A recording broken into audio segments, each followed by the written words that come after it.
Yes, I know that there will be 22 entries in the list, but top 21 of the 21st century just sounds better as a title. Also, as per usual, these are my favorite movies of each year. Of course, quality plays a very big factor, and more often than not, the best movie will also be my favorite. But then again, there will be times where it just isn't, and because of this, I would love to see what your list look like in the comments. And with that said, let's get into my favorite movie from each year in the 21st century thus far. Looking back at the remainder of my list, this was one of the easiest years for me to pick a favorite from. Battle Royale is a solid honorable mention, and Requiem for a Dream and Memento are probably the superior filmic achievements. Plus, I recently rewatched Snatch, and my oh my, what a film that is. If you haven't seen it, I highly recommend it. But for me, the Coen Brothers' Oh Brother Where Art Thou was a simple pick, having one of my favorite soundtracks of all time, one of my favorite MCs ever, and striking comic gold over and over again. This is one of those that I can watch at any time and have fun with. Now, 2001 was a slightly more difficult year, and to be frank, all the years from 2001 to 2003 would probably be Lord of the Rings entries if you were to have a lie detector test on me, but I want to be strategic for the next few years to make the list a bit more interesting, so I'll go with Fellowship and Training Day as my honorable mentions. Then it comes down to two animated films, both of which I find to be extremely unique achievements in the field of animation, and while Spirited Away is downright an all-time great in my books, Shrek is probably one of my 20 favorite films ever and is a childhood classic, probably being my first film obsession at the ripe old age of 9. I remember watching and rewatching this movie with my friends, myself showing it to my siblings, and in terms of the amounts of times I've seen it and not gotten tired of Shrek, I am Will Smith. Well, while Two Towers is hands down my favorite of the Lord of the Rings entries, I'm gonna continue being a bit more strategic with my picks, and I'm going with City of God for 2002, as I would credit this movie with being the one that nitro boosted my love of cinema. Now, while City of God was an unbelievably simple choice once I eliminated Two Towers, this is a year with, in my opinion, 5 all-time great films: Two Towers, Punch Drunk Love, 28 Days Later, The Pianist, and my entry for this year. And on top of that, 5 more absolute bangers in Catch Me If You Can, 2002 Spider-Man, 8 Mile, Ice Age, and Spirit. Given my strategy for the last 2 picks, you guys probably know what we're coming here with, and while this movie is great, I will say that yes, this genuinely was not close at all. I really like Pirates of the Caribbean, Italian Job, Kill Bill, School of Rock, Finding Nemo, and Cat in the Hat, but none of that, not even The Man in the Yellow Hat, come close. Return of the King is one of the 2 or 3 most satisfying films I have ever seen. It's a perfect ending for one of the best stories ever told. What else am I supposed to choose here? Now, this is easily the toughest year so far. I have left Shrek 2 out of the running since I already picked the first Shrek movie, which makes it slightly easier. Still, it breaks my heart not to choose The Incredibles or Shaun of the Dead. Beyond that, Kung Fu Hustle and The Day After Tomorrow and Spider-Man 2 and National Treasure are all, well, national treasures, but none of them beat out one of my 3 favorite comedy movies of all time, and an underrated American masterpiece in Harold and Kumar Go to White Castle. Thank goodness for 2005, because I thought about canceling this entire video after not picking Prisoner of Azkaban for 2004, but miraculously everything worked out and I still get to pick my favorite Harry Potter film, Goblet of Fire. Not the best, but my favorite, and no, I didn't read the book, so I don't care. I love sports, I love tournament arcs, I love tournaments in general, in movies especially, and the ending of this one is just honorable mentions: Lord of War, V for Vendetta, and War of the Worlds. All solid films, but none of them really come close to Goblet of Fire in terms of my love for them. This is by and a far one of the easiest years for me. While Casino Royale, Night at the Museum, Dead Man's Chest, and Pan's Labyrinth all have special meaning to me, in general they're just nowhere near as good as the movie that I'm about to pick. And while Children of Men is probably on the same level of quality as the movie I'm about to pick, it has nowhere near the meaning that this movie has for me. The Departed is just built different. No joke, I was literally rewatching the movie for like the 50th time as I typed this part of the script. The way this movie works is mind-boggling to me. It just all works so smoothly when quite frankly it shouldn't, but it does, and I love it for that amongst many other things. The Departed is my 2006 pick, and it's not even close. Now, this year might be the best year in film ever, and to prove that, I'm not gonna just say what my honorable mentions are, I'm just gonna go through my top 19 films from this year. In my opinion, in the first tier, there's The Simpsons movie, Transformers, Live Free or Die Hard, Persepolis, Hot Rod, National Treasure 2, Shooter, Death Proof, Walk Hard, The Dewey Cox Story, Rush Hour 3, and Order of the Phoenix. Remember, that's just a tier of solid films. In another level, I have American Gangster and Juno. Now, already in S tier, I have Ratatouille, because Ratatouille is also just built different. However, this year is so good that I need a God tier, which has 5 of the greatest movies I've seen. Now, what are those films, you might be asking? Hot Fuzz, Superbad, No Country for Old Men, There Will Be Blood, and Zodiac. Now, this is tough because on any given day, any of these 5 could be my favorite from this year. And right now, while typing this script, I have to go with Superbad. All masterpieces, but I've seen Superbad the most times and probably think about it the most. It's The Dark Knight.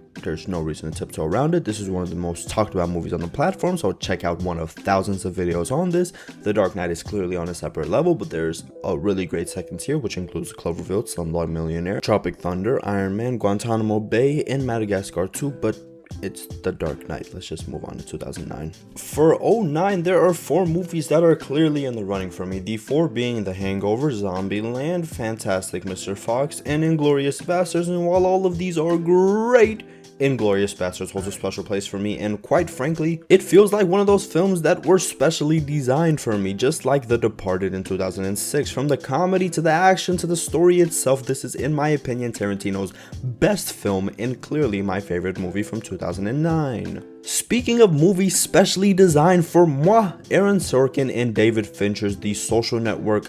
Oh, I would love to beat around the bush. Keep y'all guessing, but more likely than not, this here is my favorite movie of all time. Toy Story 3 is the only true contender from this year, and I think that just says how highly I think of The Social Network, because 2010 also has Inception, Kick-Ass, and The Fighter on top of Toy Story 3, but The Social Network is the runaway champion. At this point, a truly iconic, endlessly rewatchable film with some of the best of every aspect of cinema I can think of. Cinematography, writing, directing, VFX, acting, everything is just top tier. This is another slightly strategic year, as I've already gotten my Harry Potter and Harold and Kumar entries out of the way. Plus, I'm pretty sure that we will get an entry from another franchise very soon. And Moneyball is also amazing and all, but unfortunately, it's Warrior, which is one of my favorite sports movies ever, while also being a film that executes family drama with its concept extremely well without getting cringy or annoying at any point in the film. Of all the movies on this list, this is the one that exceeded the potential of its tagline the most, and boy am I happy that's the case. Sure, it peaks a little earlier than desired, but that takes away nothing from the quality of the product as a whole. As a year in film, 2012 is full of second tiers. Skyfall is my second favorite Bond film. The Dark Knight Rises will always be number 2 to The Dark Knight. Avengers is great, but the MCU has gone on to do better. I'm personally a 22 Jump Street over 21 kind of guy. End of Watch and Argo are great and I like them a lot, but there's no doubt they could have been better if directed or shot by somebody else. The Master is a second tier PTA film for me, mainly because I've only seen it once and I know for sure I grasp about 4% of the nuance of the film. Ted is a second tier comedy classic, and while 14-year-old me will love to choose this, I'm going with my second favorite Tarantino film with Django Unchained. And goodness, it took me so long to make this video that in my script it literally says in parentheses Black History Month. I wrote this in freaking February. That's crazy. I've been trying my best to limit franchises and directors to one film each, and I've done a really good job so far, but unfortunately no film from this year gave The Wolf of Wall Street a good fight. I wish that it had been released just 6 days later so that it would make it harder for me, but unfortunately it didn't. Prisoners, Fruitvale Station, The World's End, This Is the End, and Now You See Me are all films I really enjoy, but none of them are The Wolf of Wall Street. This is Scorsese at his most self-aware, his funnest, and his funniest, and I genuinely think this is the funniest movie I have ever seen, and that's not even its main objective, so imagine how well it does all of the other aspects. 2014 feels like the 2007 of the second decade of the century. Once again, starting at my number 19, Neighbors, The Interview, the Barkley Marathon's top 5 are all in that lower good tier. In the good to great tier, I have What We Do in the Shadows, the Lego Movie, Kingsman, John Wick, Edge of Tomorrow. Then already in A tier, we have The Winter Soldier and Nightcrawler. Interstellar. Then we have the S tiers with 22 Jump Street, Budapest,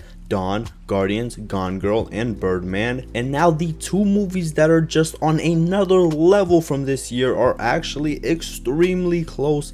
Two of my top 20 favorite movies ever, and it hurts to do this. It hurts so much to pick between these two movies, as both of these would have won out in 90 out of 100 years.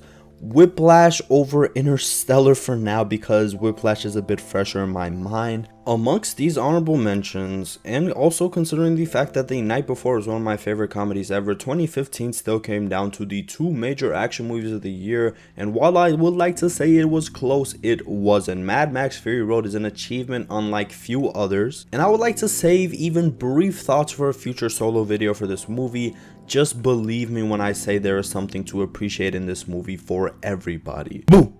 A Madea Halloween came out this year. Now, for my honorable mentions in alphabetical order, we have Arrival, Civil War, Hacksaw Ridge, Moonlight, The Nice Guys, La La Land, which might have been on if it weren't for my director rule, and Popstar, Never Stop, Never Stop. All really good, two great movies, and two of them might beat out my pick for this year on rewatches, but for now, my pick is Your Name. Just a magical movie, some of, if not the best animation ever, and in the running for my favorite romance film ever with another movie from this year. An experience only paralleled by maybe 5 or 6 other movies, and yes, there are plenty of plot holes, but that doesn't take away from my experience. 2017 has one of the stronger top 10 movies of any year we've covered so far. My 9 honorable mentions being Dunkirk, Logan, Homecoming, The Disaster Artist, John Wick 2, Baby Driver, Body, and for the other two I must actually say I'm kind of struck by the fact that neither of these flicks took the dub. The first is Thor Ragnarok, and remember earlier when I said that I felt comfortable not picking a certain movie because I was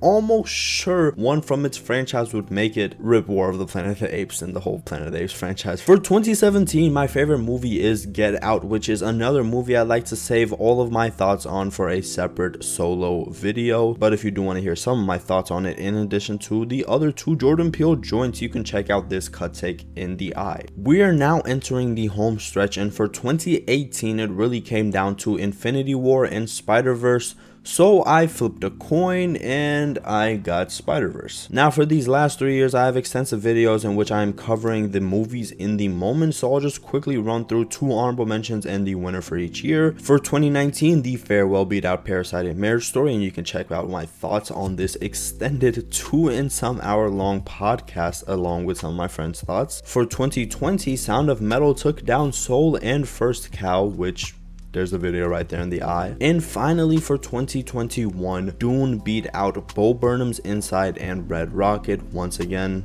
in the eye.